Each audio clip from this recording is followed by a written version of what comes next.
They're not concerned about hurting someone else. And if they do, they don't feel sorry. It's not that they don't know right from wrong, it's just they don't care.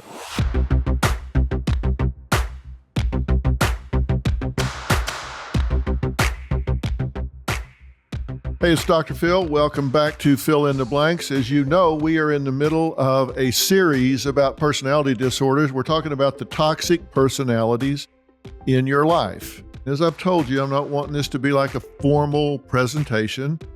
I'm wanting to just have a conversation with you. And because of that, you guys have been responding with a lot of questions. I'm going to try to take some of those this time and or next to respond. And first off, I want to take a second to thank everybody that is subscribing to the podcast. And I'm saying that because the response that I've been getting from all of you that subscribe to and listen to Fill in the Blanks on this series about toxic personalities has just been so overwhelming that it's really humbling. And I truly look to do those things that I think are going to make a difference in your lives. You're telling me that this is making a huge difference, which means I've hit upon something that I'm passionate about, because I know in my life, having grown up the way that I have, the path that I have, knowing how to contend with, deal with, manage some of these difficult personalities has made a huge difference in, I think, where I've been successful and where I've had difficult times. So I've wanted to share that. So thank you for responding so much, for all of your comments and for all of your questions. And I'm wanting to do this because I want you to be a good life manager. You've probably heard me say that you really need to look at life as something that's managed and not cured. And in managing your life, you're going to deal with people that have pathology.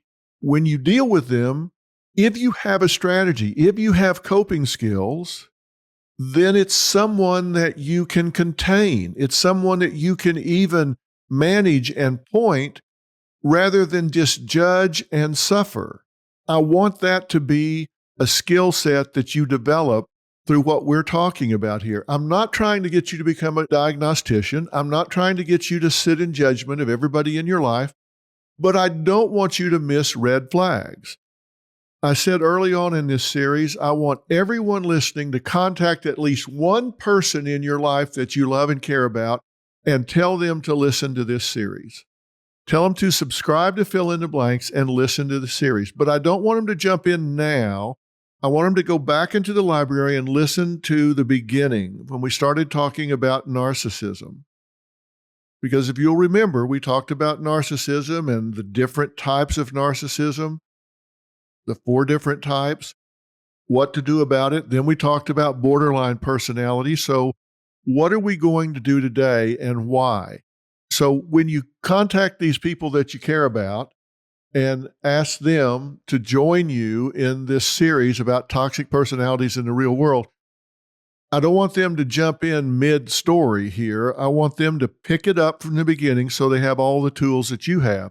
I want you to have someone to resonate with, someone you can talk to, somebody that has the same symbol system you do. Because let me tell you, if you've been following along here, you have gotten a certain degree of expertise about some of these personality disorders.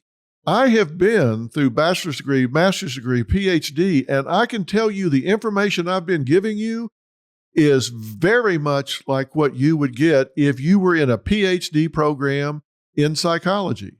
If you were in a clinical program in psychology and you were taking abnormal psychology with an emphasis on personality disorders, the information that you're getting is very much what you would get if you were in this course.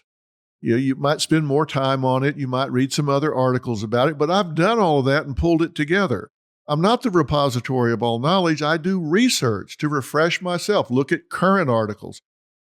And that's what I've been telling you about here. So let me tell you, you've got some really current information and some expertise so you can spot the red flags.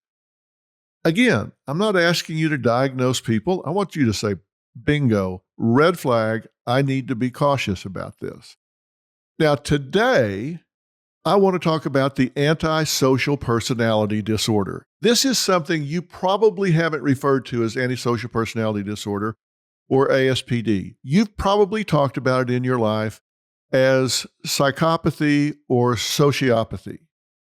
And you've done that because it's been described or assigned those terms historically across time.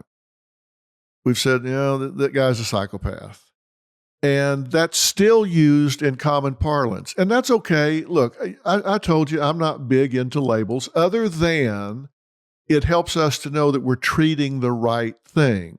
So it's a shorthand for therapists to use between themselves. If you're referring a patient to someone else or a client to someone else, then you can use this shorthand. It's for insurance purposes as well, but I don't really care how you refer to it in your own mind, whether you call it antisocial personality or psychopath or sociopath. Now, there are some slight differences that I'm going to talk about in a little bit, but however you want to think about it, it's okay. We're talking about the granddaddy of personality disorders. This is a pattern of disregarding or violating the rights of others. Now, what we've talked about so far with narcissism and borderline personality, it had a lot to do with what they were doing with themselves. Narcissists wanted to be the center of attention. So again, that was about them. Now, that doesn't mean they weren't crowding you out, stealing your time, your attention, your thunder, dominating and all. That's true. But a lot of this had to do with their insecurities, their need for attention. It was about them, their fear of abandonment, etc. And with borderline personality, that was an interactive disorder, but it wasn't always necessarily something that was weaponized. But when we're talking about the antisocial personality, this is a pattern that disregards or actively violates the rights of others, meaning you. If you're in a relationship with somebody that has this disorder, they're either completely ignoring your rights or they're actively violating them. Now, these people may not conform to social norms. They don't follow rules. They may not be formal rules. They could be what we call mores and folkways, just kind of the way the group functions. Maybe it's a work group or a class or a family or a neighborhood that doesn't necessarily have printed written rules, but there are what we call mores and folkways. It's just the general way the group functions. They don't adhere to that. They may not conform to social norms.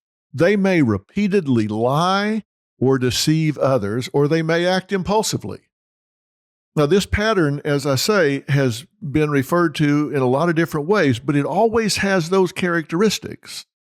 And it doesn't always have every one of them every time, but you'll see those things popping up time and again. And listen, this is something that may or may not be diagnosed. I think it is way underdiagnosed. The estimate is we've got about 3.6% of the population that has this diagnosis, but I believe that it is way underdiagnosed because these people don't present for treatment.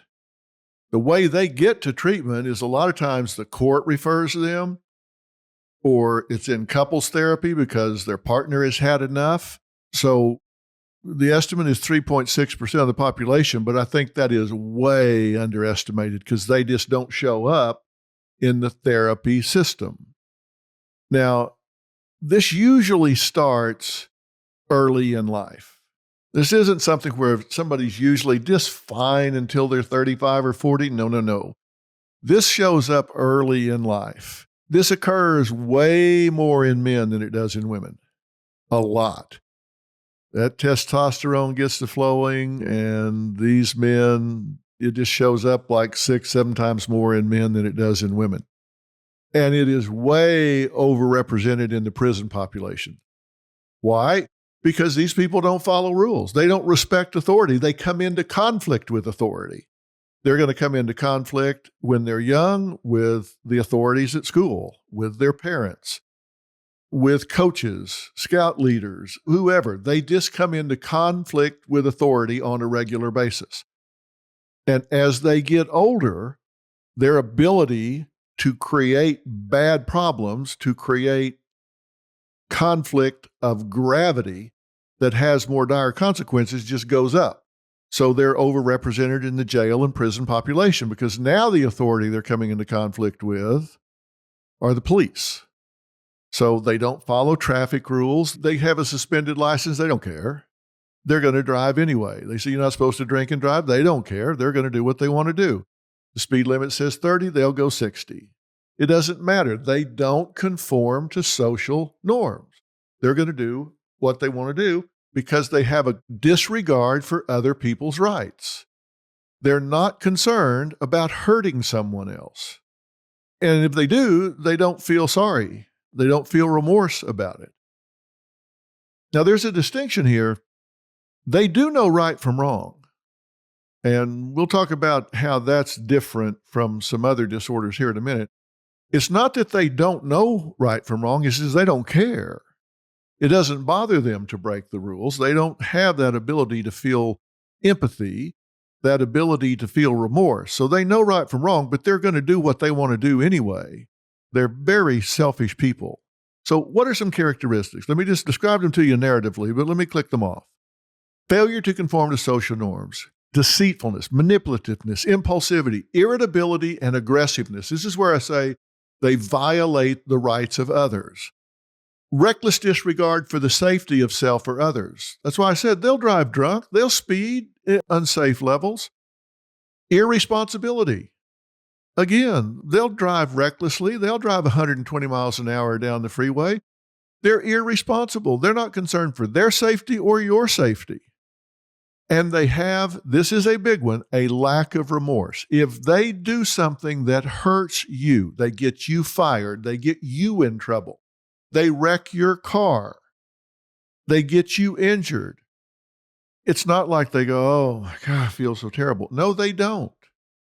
The only time these people feel remorse is at getting caught. If they feel sorry, they're sorry they got caught. They're not sorry for what they did. They're sorry they got caught for what they did. And that is purely a matter of expediency. They're sorry that they're being inconvenienced because some cop has them pulled over, some principal has them in the office, some authority figure at work is interrupting their roll because they like to roll and they don't like anybody messing with that. Now, usually when you hear professionals or the police talk about a psychopath, they're usually talking about the very far extreme end of the behavioral continuum, the emotional continuum of the antisocial personality. You often hear psychopath coupled up with things like killer, psychopathic killer, psychopathic criminals, psychopathic rapists, psychopathic something. And what they're talking about is the extreme end of the continuum. Psychopath is usually considered as a modifier for some other conduct that is really considered behavior. So psychopathy shares similar traits with the antisocial personality disorder, but it's considered to be really, really extreme. Now, why does this happen? Like a lot of things, we really can't point to and say, connect these dots and we'll tell you that you're going to wind up with a psychopath.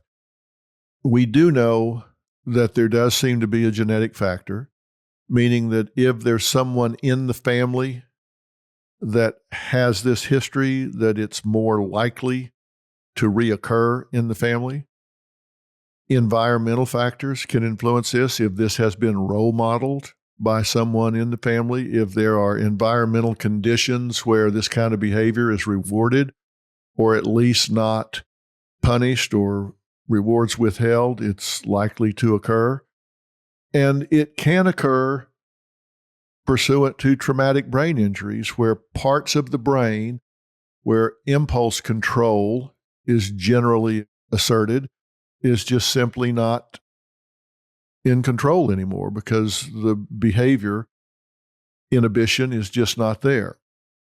So you may see this as early as childhood. And how is it going to express then? Well, you're going to see fire setting because they don't have impulse control. You may see cruelty to animals because they don't have the ability or the opportunity or the guts to be cruel to peers or adults. So you'll see cruelty to small animals that can't really fight back. And again, as I say, you'll see conflict with authority at every level of their life. As I said, they often have legal problems because they don't follow the rules and they violate other people's rights, and that gets them called out. That gets them in trouble, and they tend to act out impulsively. And when I say impulsively, they don't sit there and think, okay, if I do A, B could happen. Let me weigh that out. No, they don't do that. They don't say, if I drive down this road at twice the speed limit, a child could come out of a driveway and I wouldn't be able to stop. They don't think that. They just think it's fun to go fast, so off they go. They don't think about the consequences of their actions. You've heard me say many times, you choose the behavior, you choose the consequences.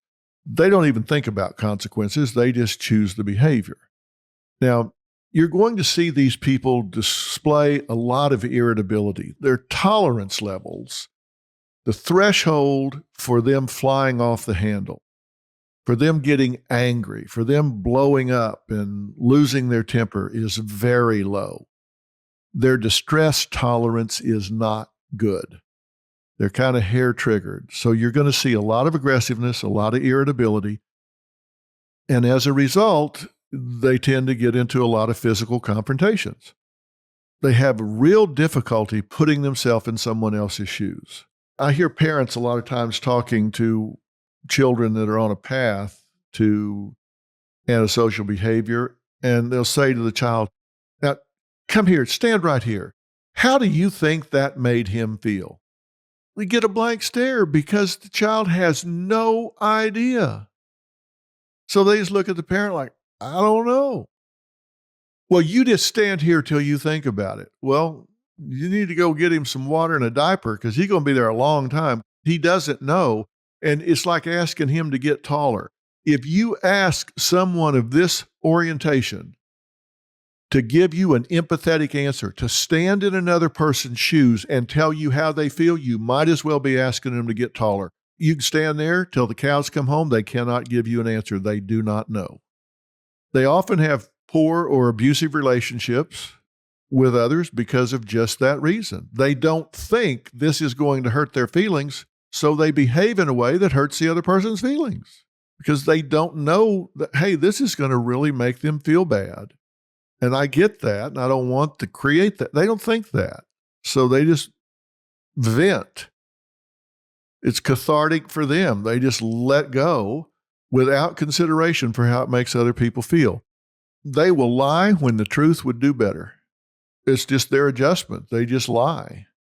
Then they don't even think about lying. Let's take just a minute here to talk about why people lie. And there are several reasons. They lie to take what is not rightfully theirs. And this type personality disorder will do that. They will lie to take what is not rightfully, take credit for something, claim a reward that is not theirs. They'll lie to get something that they're not entitled to. They lie to escape accountability. That's one of the big reasons people lie. Like, oh, I didn't do it. No, it wasn't me. They lie to create a fantasy, to create false self-esteem because in their heart of hearts, they think they're boring. They think their life is just really not very interesting. So they create this fantasy, which ties into 1 and 2. They don't want to be accountable for doing mundane work, and they want to take credit for things they didn't earn. So they'll take credit for some heroic act. They'll take credit for solving some problem. They want to get admiration. They want to get attention. They lie to avoid punishment. They lie to inflict pain on others. They lie to feel better in the moment. They will steal admiration. They will let you believe they did something knowing that it's going to be found out, but in the moment, they get admiration and they feed off of that. And they'll lie to gain advantage over other people. They'll lie to get an edge, to get some advantage that they can lord over other people. Do they feel bad about that they cheated? No. To them, there is no cheating. It's just, hey, you do what it takes to get ahead. It's not cheating. It's just part of the game. There's not a matter of honor and integrity for them. It just is what it is. Now, if you have a child with a conduct disorder, you've been to the pediatrician and they say, look, there's a conduct disorder here, then this could grow up into an antisocial personality. And you've heard so many times early detection and early intervention in any disorder, any disease is good. So if you're seeing a child that behaves in this way, the sooner you intervene, the better off you are. So don't ignore this thinking they're going to grow out of it, because they're not going to grow out of it. And they're a lot easier to manage at 40 pounds and 5 years old than they are at 140 and 14. So you're better off to deal with it as soon as you can. Now, why am I talking about this now? And why did I do this in this order? Well, because this particular disorder, antisocial personality, has components of the borderline personality and the narcissistic personality disorder. Think about the things that I just said describing the antisocial personality: deceitful, manipulative, impulsive, reckless. You've heard a lot of those things in the borderline personality.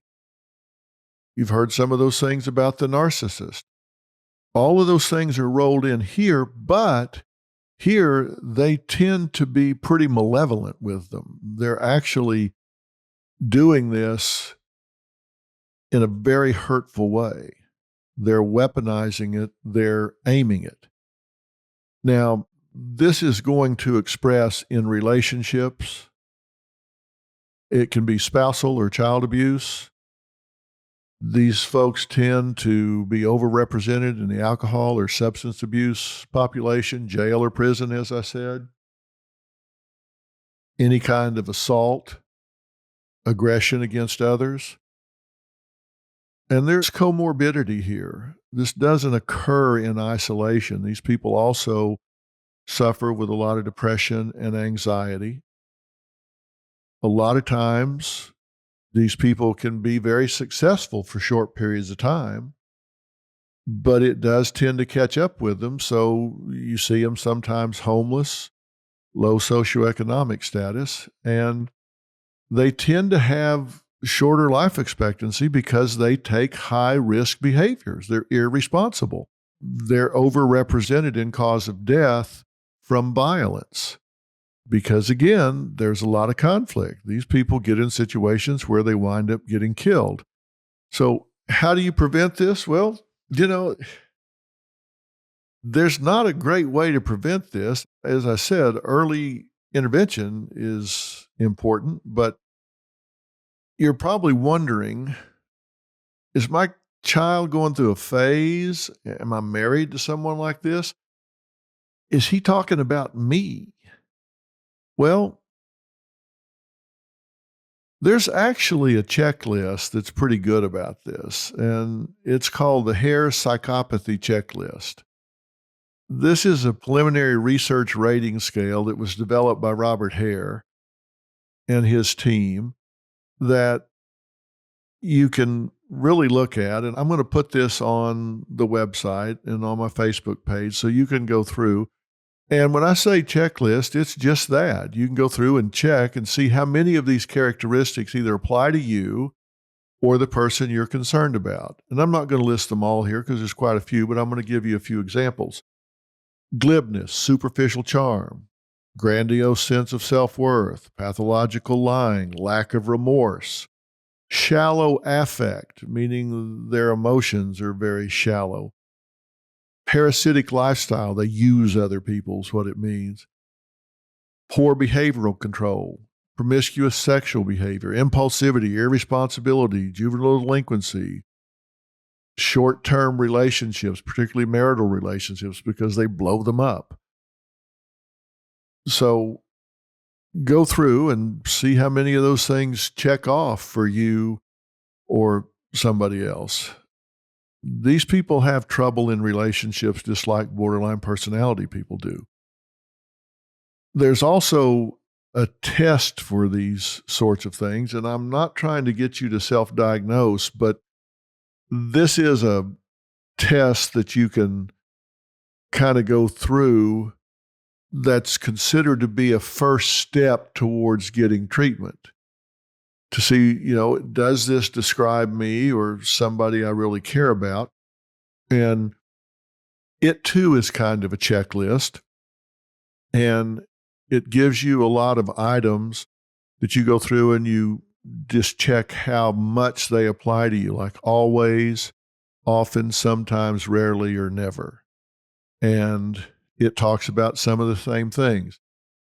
Do you repeatedly lie to or trick others for your own gain or pleasure? Do you act impulsively? Do you fail to plan ahead? Have you ever engaged in criminal behavior? If you hurt someone else's feelings, do you lack remorse or guilt? Do you consider yourself superior to others? Do you use charm or wit to manipulate others for your own benefit? Now, this only helps you. I just read a few, not all. I'll put this again on the site. Does it help you only if you're really honest with yourself? And if you go through this checklist, if you go through and evaluate these things, do it in a way that nobody's going to see it but you. Don't do it with your wife or your husband or your mother or your dad. If you're going to do this, do it where only you see it so you can be honest with yourself. Whether you're doing it on yourself or maybe on your spouse. If you do it where somebody's going to look over your shoulder, you're not going to be honest. It's hard to be hard on somebody else or truthful with yourself. Now, I want to talk about the personality as it shows up in life a little bit. You're going to experience these people as real problems in your life. You're going to experience them as jerks. You're going to experience them as people that hurt your feelings, victimize you, steal from you, use you, abuse you, lie about you, manipulate you. You know who they are if you're honest with yourself. And as I said, they tend to weaponize this and they'll try to excuse it. But there's a difference between assertiveness and aggressiveness. And I want to be very clear about this. Assertiveness is when you confidently, directly express your needs or feelings clearly, but you do it without violating the rights of other people. Let me say that again. You confidently, directly express your needs or feelings very clearly, but you do it without violating the needs or rights of somebody else. Now, aggression is when you are forceful, destructively hostile, you are attacking in your behavior, and it threatens the rights of other people. Those are not the same thing. So let me read some of these descriptors. Assertiveness is confident, it's self-assured, it's direct, it's clear, it's positive, but it respects the rights of other people. Aggression is forceful, hostile, attacking, destructive, threatening, and violates the rights of other people. Now, think about that. You can be assertive by saying, look, I'm not comfortable with what's going on here, and I'm not going to choose for you. You do what you feel like you need to do, and I'll do what I feel like I need to do. I'm not going to try to control you, but I'm exercising my independent right to withdraw from this situation. So I'm going to excuse myself and let you make up your own mind about what you're going to do. So I'll see you or talk to you another time. So excuse me, and I'm going to say goodnight. Okay, you're being very clear. I'm not okay with this. Not trying to tell you what to do, but I'm telling you what I'm going to do. I'm not asking you, I'm telling you. I'm being very confident, being very self-assured. I'm being very direct. I'm leaving. Okay? I'm not ambiguous about this. I'm being very clear, and I'm being positive. You do what you want to do. I get that that's your right, and I respect that right. I'm not trying to control you. Do what you want to do. I'm going to say goodnight. That's assertive. That's your right. You have the right to do what you want to do when you want to do it because you are a free-thinking, intelligent individual. That's an assertive thing to do. Now, an aggressive thing to do that would have the same goal of getting out of the situation would be forceful, hostile, and attacking, where you would say, hey, let me tell you something. I'm not putting up with your crap anymore. You're wrong. You shouldn't have me here. You shouldn't be here. I'm not taking this from you anymore. You're an idiot for bringing me here. I'm not going to put up with this. And if you ever do this to me again, you're going to see the end of me. You need to understand that. And you're either coming with me or we're done. Okay, now, you've gotten very aggressive here.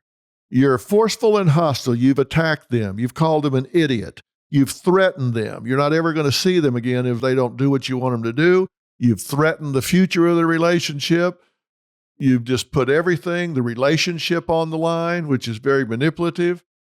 You're doing this probably in public, so you're just stepping all over them.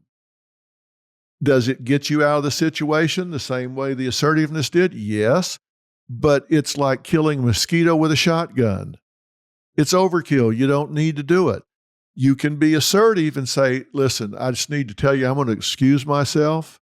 You do what you want to do or need to do, but as for me, I'm going to say goodnight and we'll talk another time. So take my leave and so long.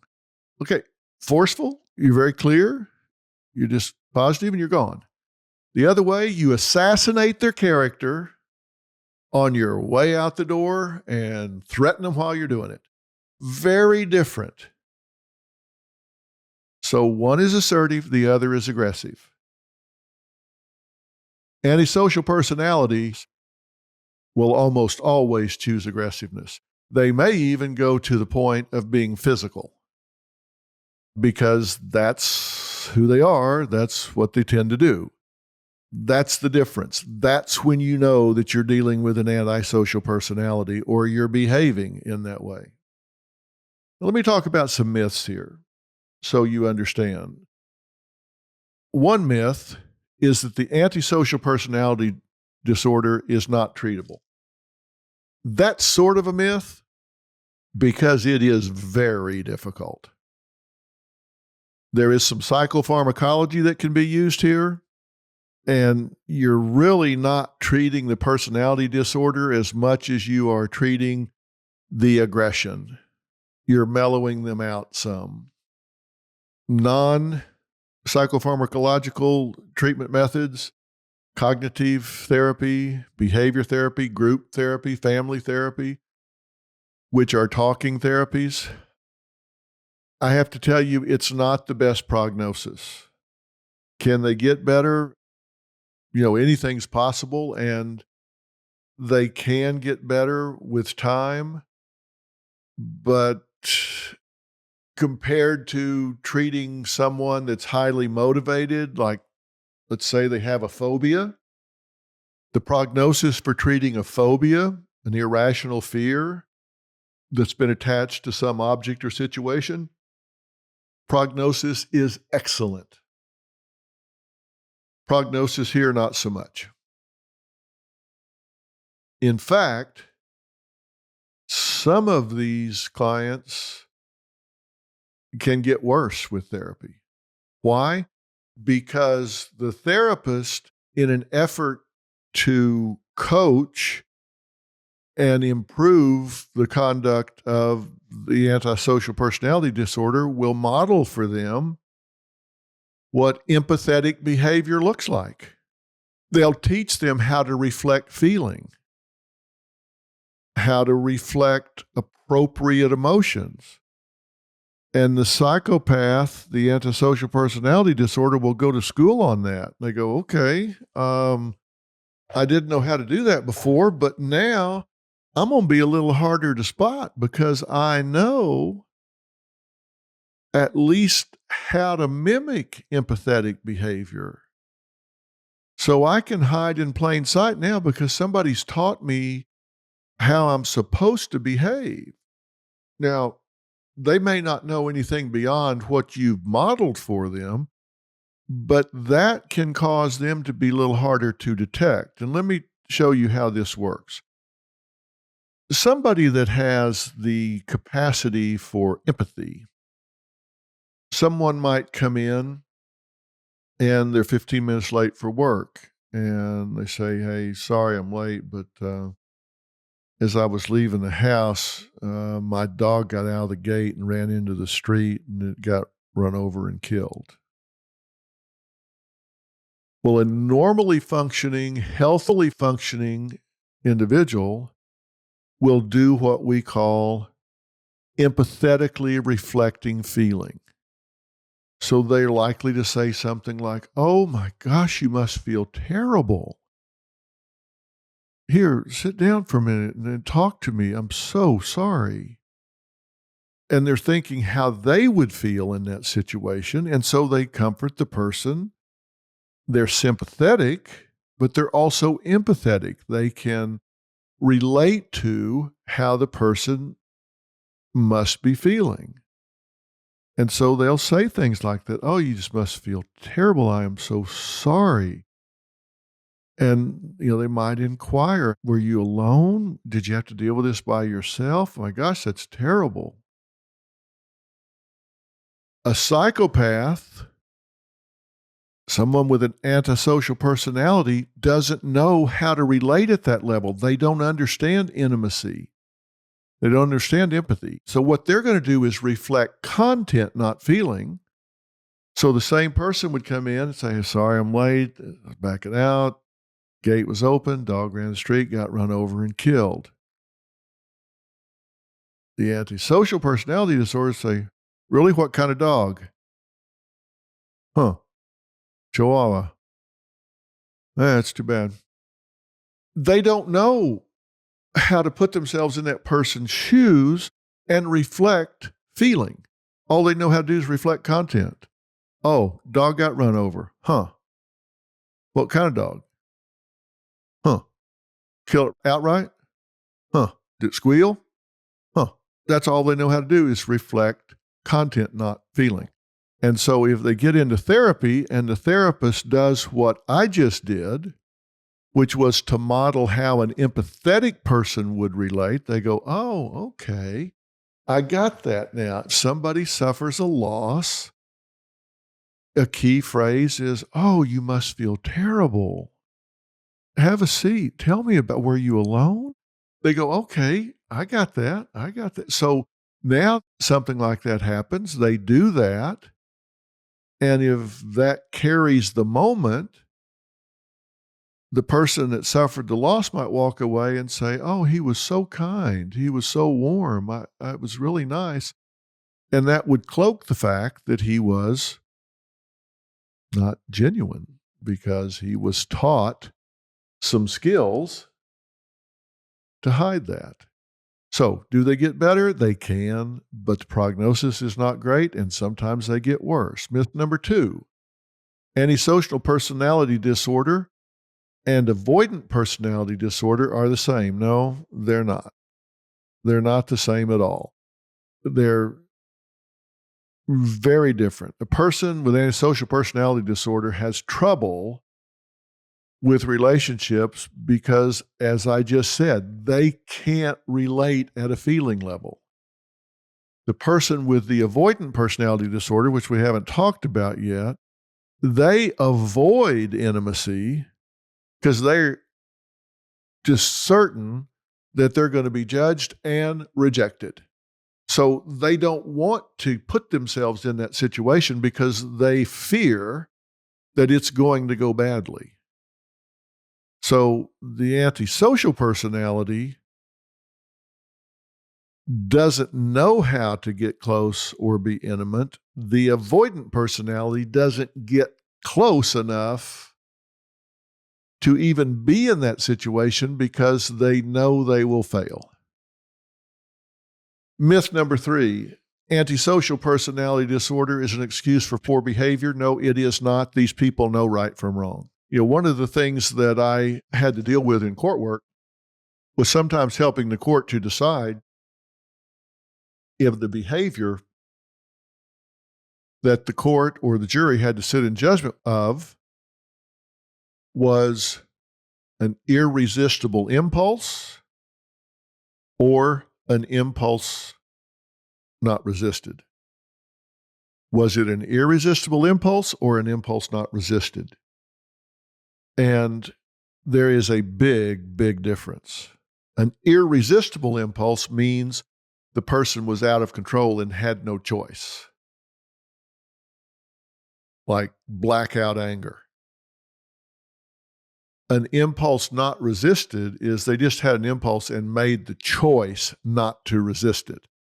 Antisocial personality disorders know the difference between right and wrong, and they just don't care. They don't have the ability to predict how the person's going to feel that they're victimizing. They don't have the capacity to feel remorse, so they just don't care. They'll choose to go ahead. They know the difference. They just go ahead. Now, again, these are people that can be very charming. They can get close to you. Short term, they can come across as really confident. A lot of con men have antisocial personality disorder. They come across as very confident. We forget that con man is short for confidence man. They instill confidence in others because they come across very confidently. There's a fake charm, there's manipulativeness, there's a dishonesty, but they hide it. They are ruthless. And the more you get out on the ends of the continuum towards this really cold-blooded psychopaths, the worse it gets. Now, why am I telling you all of this? Because these are dangerous people. They will charm the pants off everybody in the room. They disregard your feelings. And when you look at them, once I've gotten you sensitized to this, where you look for these red flags, you'll look at them and say, they don't even believe what they're saying. And the way you know they're lying is if their lips are moving, because as I said, these people lie because they want to take what's not theirs. They want to escape accountability. They want to create a fantasy world where they're the hero. They lie, lie, lie. But they're so charming, you can't seem to stay mad at them. They love bomb you. They'll come on so strong. They love, love, love, love, love you. Tell you what you want to hear. And before you know it, they're gaslighting you. And you're getting blamed for their faults, and they're spending your money and driving your car and eating your food and staying in your apartment. And they're doing it while you're off going to work. And here is a clue. This is a big giveaway. Listen and see if they are bragging to you